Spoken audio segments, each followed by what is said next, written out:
জমিদার মশাই, আপনি এখানে কি চান? আপনি কি চাই জানো না?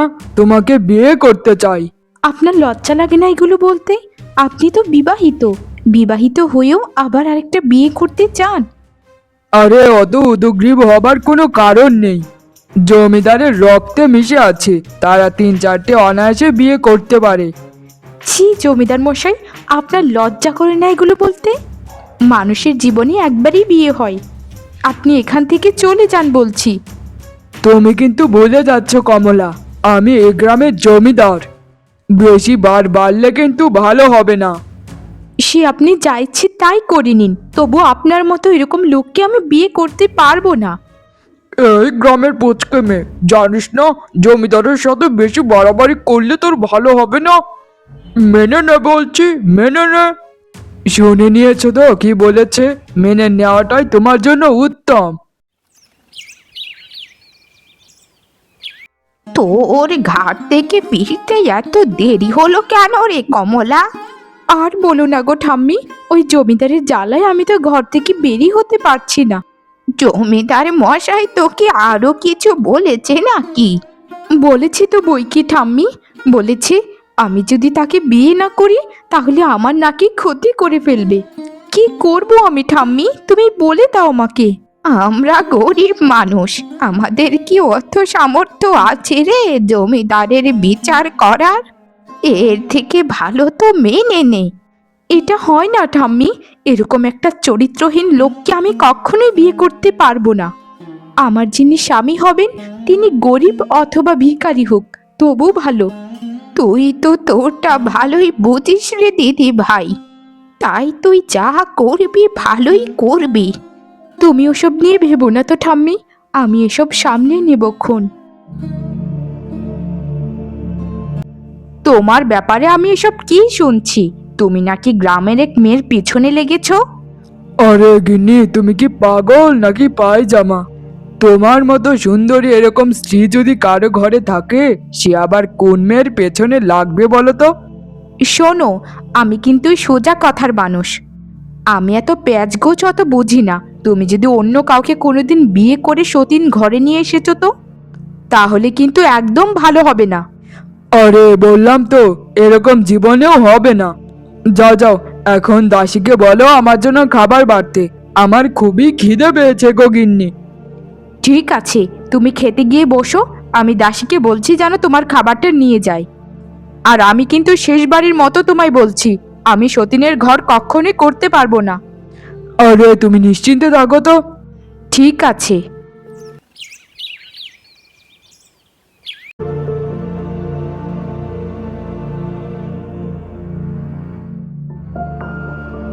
জমিদার মশাই, আমাকে কেন আপনি ডাকলেন বলুন তো? আমাকে দিয়ে আপনার কি দরকার? দরকার আছে বলেই তো ডেকেছি। আমি সোজা কথার মানুষ, এত পেঁয়াজগুজ দিয়ে কথা বলতে আমার ভালো লাগে না। আমি তোমার নাতনিকে বিয়ে করতে চাই। যদি বিয়ে না দাও তাহলে কিন্তু খুব খারাপ হয়ে যাবে। এসব কি বলছেন আপনি জমিদার মশাই? আপনি তো বিবাহিত, এরকমটা কি কখনো সম্ভব বলুন? যদি না দাও তাহলে তোমার নাতনিকে কলঙ্কের জুতার মালা পরিয়ে গ্রাম থেকে তাড়িয়ে দেব। এসব কি বলছেন আপনি জমিদার মশাই?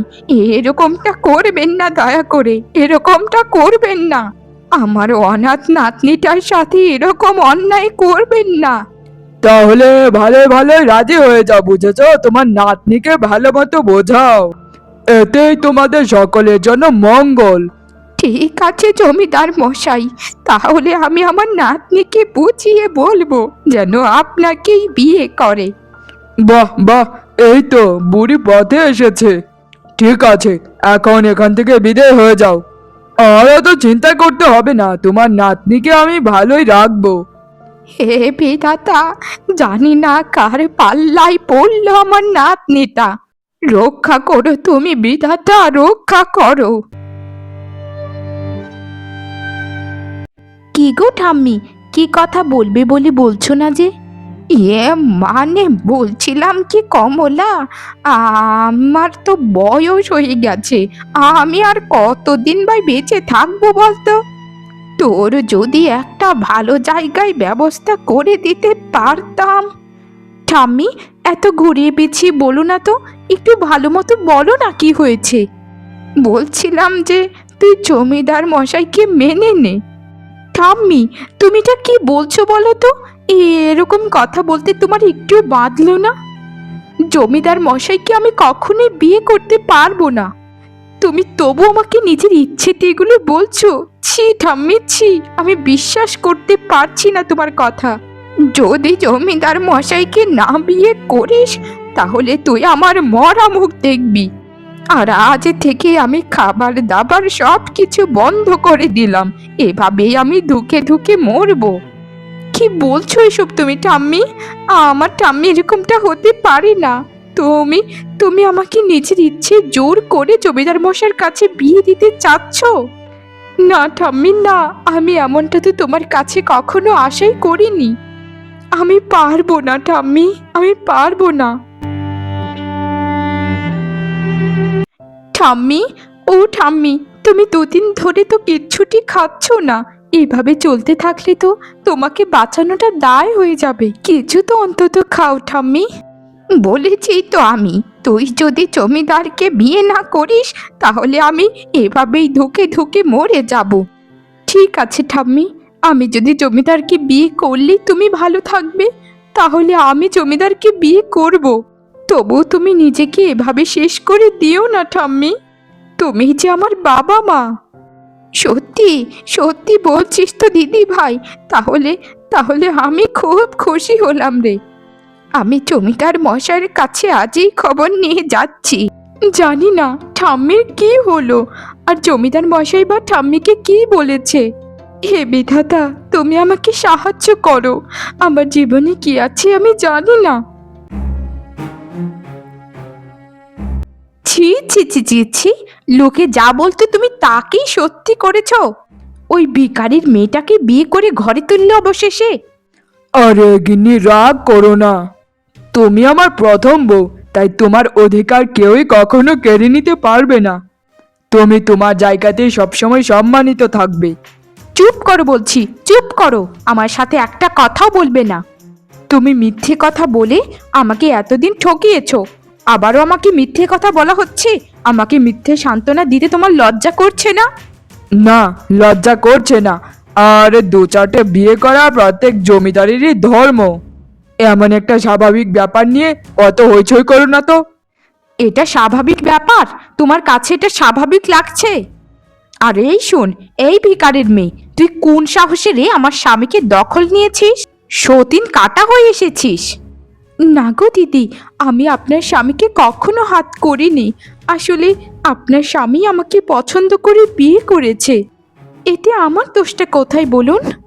আমি তো কখনোই জমিদার মশাইকে বিয়ে করতে চাইনি।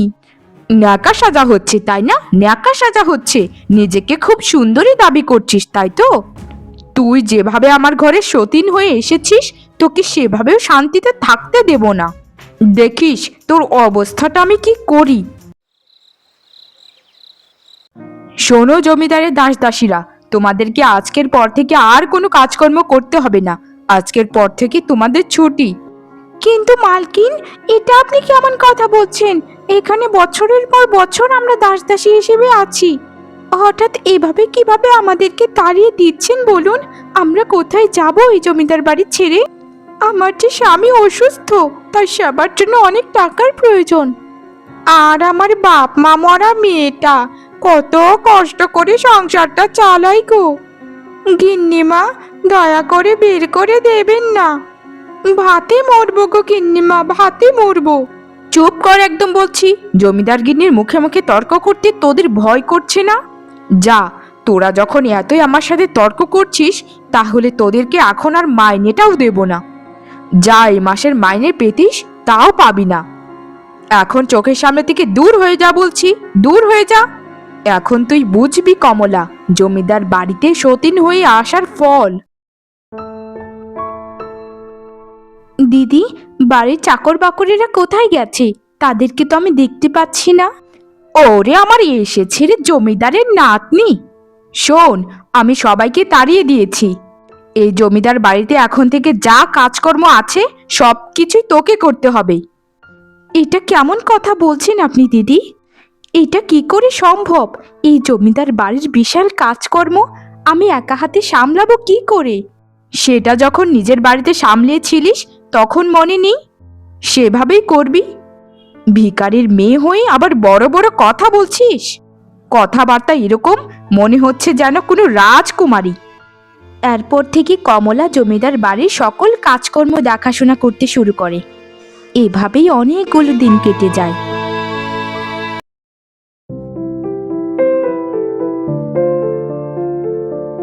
শোনো গিন্নি, প্রথম প্রথম তোমাকে এতটুকু গুরুত্ব না দিলেও ধীরে ধীরে কিন্তু তোমাকে আমি ভালোবেসে ফেলেছি। এই যে দেখেছো, এটা হচ্ছে লাল মণির হিরে। এটা আমি তোমার কাছে রাখলাম, যখন চাইবো আবার তখন আমাকে আবার ফেরত দিয়ে দিও। এত দামি জিনিস আমার কাছে কেন? আমি এটা রাখতে পারবো না। আপনি বড় দিদির কাছে এটা রেখে দিন। আরে রেখে দাও রেখে দাও, রাখতে পারবে। আর আমার বড় গিন্নি আমার সাথে বেশি কথা বলে না। তুমি যখন আমার সাথে একটু বেশি কথা বলছো তাই তোমার কাছেই রাখছি। আসলে ও একটু রাগী তো। এই হিরেটা যখন উনি আমার কাছে বিশ্বাসের সাথেই রাখছেন, তাহলে এটা আমার চোখে চোখে রাখবো। বাবা বাবা বাবা, এখানে তো দেখা যায় প্রেম লীলা চলছে। দাঁড়া রে দাঁড়া, দাঁড়া ভিখারির মেয়ে দাঁড়া, তোকে দেখাচ্ছি মজা। রাতে জমিদারের বড় বউ সেই লাল হিরেটা চুরি করতে চলে আসে।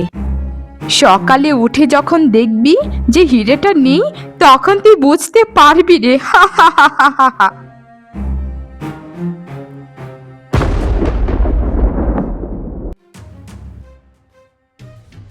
আমাকে বিশ্বাস করুন, আমি এখানেই হিরেটা রেখেছিলাম, কিন্তু কিন্তু রাতারাতি কোথায় চলে গেল এটা?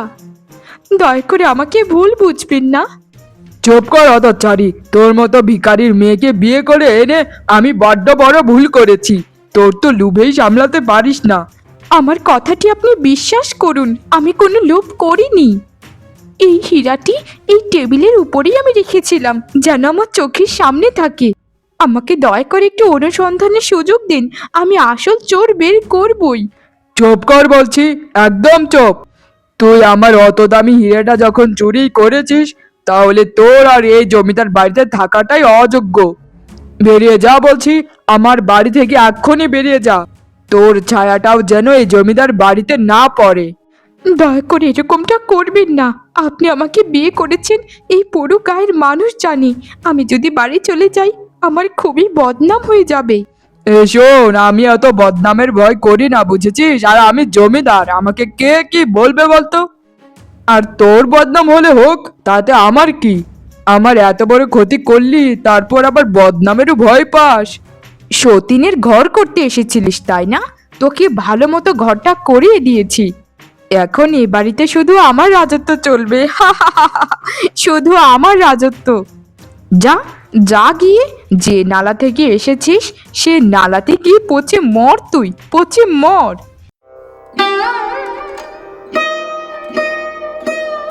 কি রে দিদি ভাই, কি হয়েছে তোর? তুই চলে এলি যে? বের করে দিয়েছে ঠাম্মি, আমাকে চোরের অপবাদ দিয়ে বের করে দিল।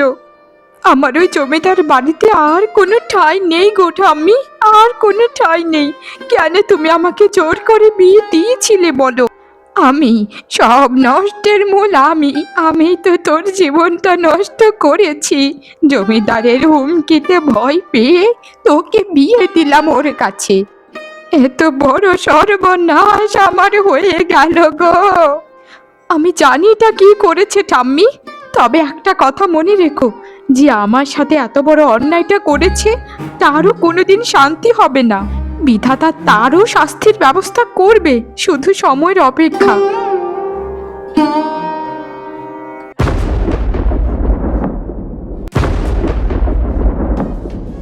আমাকে দেখে মুখটা ওরকম বাংলার পাঁচের মতো হয়ে গেল কেন? ভয় পেলে নাকি? তুমি আবারও বিয়ে করেছো? ছি, তোমার লজ্জা করছে না কিছুদিন পর পর এভাবে বিয়ে করতে? তুমি এবার কাকে ধরে নিয়ে আসলে? শোনো, আমার স্বামী কিছু বলার আগে আমিই বলছি। আমার স্বামী আরেকটাও বিয়ে করেছিল, কিন্তু ওই বউটাকে কিন্তু তুমিই তাড়িয়ে দিয়েছো। এবার কিন্তু আর হচ্ছে না। আমি হচ্ছি মস্ত বড় ব্যবসায়ীর একমাত্র মেয়ে। আমার বাবার যা টাকা আছে না, তা দিয়ে দুটো জমিদার বাড়ি কিনে নিতে পারবে। তোমার বাবার কি আছে না আছে সেটা তো আমার দেখার বিষয় নয়। তো তুমি আমাকে এমন কথা বলছো কেন? হায় হায় রে, আগার মেয়েটা ভিখারি ছিল বলে খুব সহজেই তো তাড়িয়ে দিয়েছিলাম, কিন্তু একে কিভাবে তাড়াই? এ তো দেখা যাচ্ছে আমার থেকে বড় চালাক। শোনো গিন্নি, একটা কথা বলে রাখি, আমার ছোট বউয়ের সাথে কিন্তু কোনো অভদ্রতামি ব্যবহার করবে না। ওর বাবার কাছ থেকে আমি অনেকগুলো টাকা নিয়েছি। যদি বেশি করো তাহলে কিন্তু এই জমিদার বাড়ির সকল কিছু তার অধীনে চলে যাবে। তাই আমার ছোট সোনা বউ যেটা বলে সেটাই করবে, বুঝেছো? শোনো, আমি চাই এ বাড়িতে শুধু আমি রাজত্ব করি। তাই তোমার গায়ে ওই দামি কাপড় আর গয়না একটুও মানাচ্ছে না। ওগুলো এক্ষুনি খুলে ফেলো, আর আমার দেওয়া এই পুরাতন শাড়িটা পরে নাও। পরে জমিদার বাড়ির যত কাজকর্ম আছে সব কিছু চূর্ণ বিচূর্ণ করে কাজগুলো করো। এটা তুমি কেমন কথা বলছো? আমি হচ্ছি জমিদারের বড় বউ, আমি এই পোশাক কেন খুলবো? আর আমার গায়ে পরা গয়নাগুলো, এগুলো আমার বিয়ের গয়না, এগুলো আমি তোমাকে কখনোই দিতে পারবো না। আর কোনো কাজকর্ম করতে পারবো না। কি? তোমার এত বড় সাহস, তুমি আমার কথা শুনবে না? দাঁড়াও, আমার স্বামীকে ডাকছি, তারপর তোমার ব্যবস্থা আমি করব। না না না না না, দয়া করে ওনাকে ডেকো না। আমি তোমার কথা মতোই চলবো। আমি এই গয়না শাড়ি খুলে তোমাকে দিয়ে দিচ্ছি। আর এই সাধারণ শাড়িটা পরে আমি ঘরের সকল কাজকর্মগুলো করছি। এই তো, এই তো পথে এসেছো বাছা। যাও যাও, আর দাঁড়িয়ে থেকো না তো, এক্ষুনি গিয়ে সব কাজকর্মগুলো করে ফেলো। তারপর রান্নাটা করো, কিন্তু 100 জনের খাবার রান্না করবে, বুঝেছো? আজকে অতিথিশালায় অতিথি আপ্যায়ন করা হবে।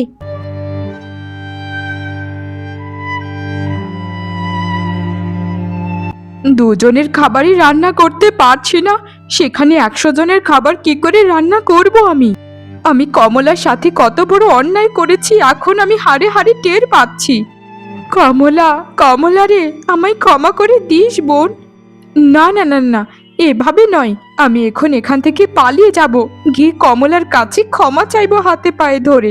আমি তার কাছে ক্ষমা চেয়ে পাপের প্রায়শ্চিত্ত করব। না জানি মেয়েটা কত কষ্ট পেয়ে জমিদার বাড়ি থেকে চলে গেছে, মিথ্যা চুরির অপবাদে তাকে তাড়িয়ে দিলাম। কিন্তু প্রকৃতি বলেও তো কিছু আছে, সেই তো সবারই পাপের ফলাফল এই পৃথিবীতে দিয়ে দেয়।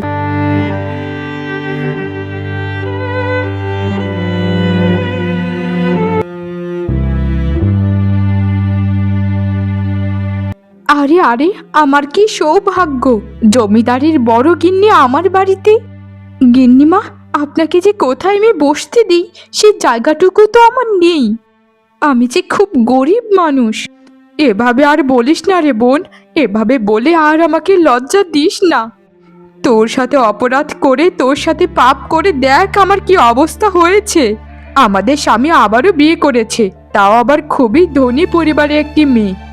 সে তো জমিদার মশাই বলেছিলেন যে তার নাকি ধর্মেই আছে, 2-4টে বিয়ে করা তাদের জন্য খুবই স্বাভাবিক। আমাকে তুই ক্ষমা করে দে বোন, তোর দুটো পায়ে পড়ে। দেখ না রে, আমারও তো সংসার নেই। আমি তোর সাথে যে অন্যায় করেছি, ছোট আমার সাথে সে অন্যায় করেছে। আমি আমার পাপের প্রায়শ্চিত্ত করতে এসেছি তোর কাছে, আমাকে তুই ক্ষমা করে দে বোন, তোর দুটো পায়ে পড়ি। এরকমটা বলো না দিদি, আমি তোমাকে ক্ষমা করে দিলাম। আর দিদি, তুমি যদি কিছু মনে না করো, তাহলে তুমি কি গরিব বোনের বাড়িতে থাকবে?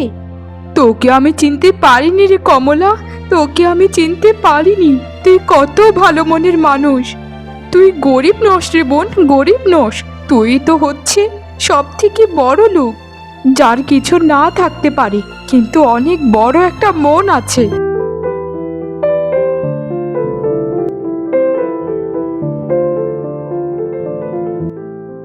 গিন্নি, ও গিন্নি, আজ আমি বড্ড খুশি গো গিন্নি, বড্ড খুশি। যে সুখ কেউ আমাকে দিতে পারেনি সে সুখ তুমি আমাকে দিয়েছো। আমি আমার সন্তানের পিতা হতে চলেছি। কিন্তু গিন্নি, তুমি যদি বড় বউকে না তাড়াতে, তাহলে সে এখন তোমার সেবা যত্ন করতে পারতো। না, এটা কখনোই বলবেন না। আমি চাই না আমার সন্তান সতীনের ঘর দেখুক। এজন্য সব কাঁটাদের আমি দূর করে দিয়েছি। এই জমিদার বাড়িতে আমার সন্তান নির্দ্বিধায় বেড়ে উঠবে, আর কোনো যেন সতীনের স্পর্শ না পেতে পারে, তাই সবাইকে আমি আগেভাগেই তাড়িয়ে দিয়েছি। বাবা গিন্নি, তোমার বুদ্ধি তো দারুণ, খুবই ভালো কাজ করেছো। এখন শুধু অপেক্ষা, আমার উত্তরসূরি আসবে। আমার যে কি খুশি লাগছে গিন্নি, তোমাকে বোঝাতে পারবো না। যেদিন আমার সন্তান এই পৃথিবীতে আসবে, সেদিন এই পুরো গাকে আমি খাওয়াবো। প্রকৃতি সবারই সবারই কৃতকর্মের শাস্তি দিয়ে দেয়। জমিদারের ছোট গিন্নি এবং জমিদারকেও সেই শাস্তি দিয়েছিল। জমিদারের ছোট বউ একটি মরা পুত্র সন্তান জন্ম দিয়েছিল। এতে জমিদার বাড়িতে শোক নেমে আসে। আর অপরদিকে জমিদারের বড় গিন্নি এবং মেঝো গিন্নি সিদ্ধান্ত নেয় যে তারা আর জীবনেও বিয়ে করবে না। তারা সারা জীবন দু বোন হয়ে একসাথে কাটিয়ে দেবে।